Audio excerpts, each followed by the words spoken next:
रामबन के जो रिपोर्ट्स आ रहे हैं वहाँ वाकई कुछ इलाकों में हालत बहुत ख़राब है, खासकर हाईवे के इर्द गिर्द। कल मैंने मौके पे डिप्टी सीएम साहब को भेजा था। मुकामी जो हमारे एमएलए दो हैं रामबन के और बानीहाल पे के, वो भी मौके पे मौजूद हैं। कोशिश की जा रही है कि फौरी तौर जो है एक तो हाईवे को हम रिस्टोर करें। हाईवे के रेस्टोरेशन के साथ साथ जो रेजिडेंशियल एरियाज़ इन पस्सियों में जो हैं बह गए हैं उनको हम किसी तरह जो है रिस्टोर करें।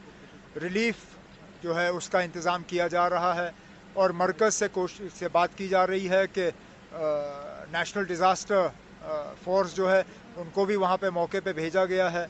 प्राइम मिनिस्टर्स रिलीफ फ़ंड और बाकी रिलीफ फंड्स को भी टैप किया जाएगा ताकि जहाँ जहाँ नुकसान हुआ है उस नुकसान का मुआवजा जो है लोगों को मिले।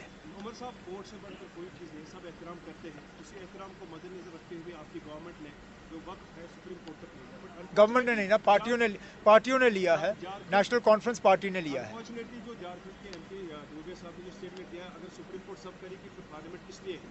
और अना देखिए, उसके बाद बीजेपी के प्रेसिडेंट ने कहा ये इसका इंडिविजुअल बयान है, हम अब जब बीजेपी के प्रेसिडेंट ने अपने एमपी के बारे में कहा है तो उसके बाद और टिप्पणी करने की ज़रूरत क्या है?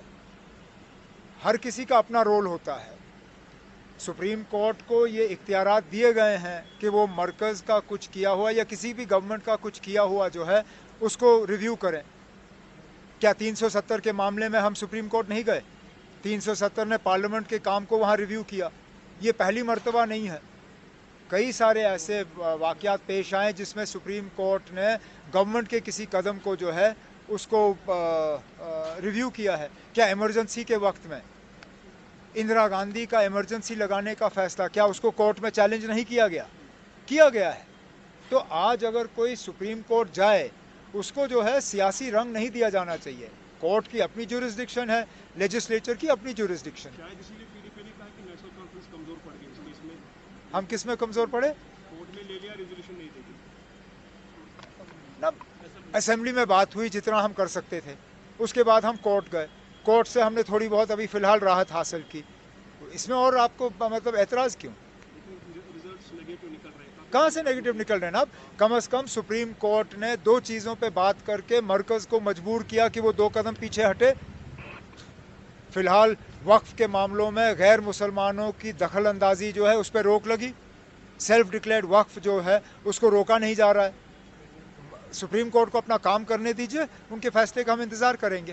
सर, इस नेचुरल कैलेमिटी के बाद जो फ्यूल होर्डिंग वगैरह की जा रही है, फिलहाल मैं लोगों को ये यकीन दिलाना चाहता हूँ कि किसी चीज़ की अभी कमी नहीं है।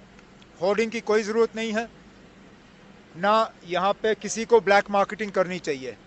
हुकूमत को, अफसरों को वाज़िया हिदायत दी गई है कि जहाँ पे भी ब्लैक मार्केटिंग हो, जहाँ पे भी अननेसेसरी जो है कीमतें बढ़ाई जा रही हैं, वहाँ सख्त पाबंदी, जो सख्त कार्रवाई की जानी चाहिए। इसमें पुलिस को शामिल करके उनके खिलाफ केस की जानी चाहिए और अगर कहीं पे गिरफ्तारी ज़रूरी पड़े तो उनको गिरफ्तार करना चाहिए।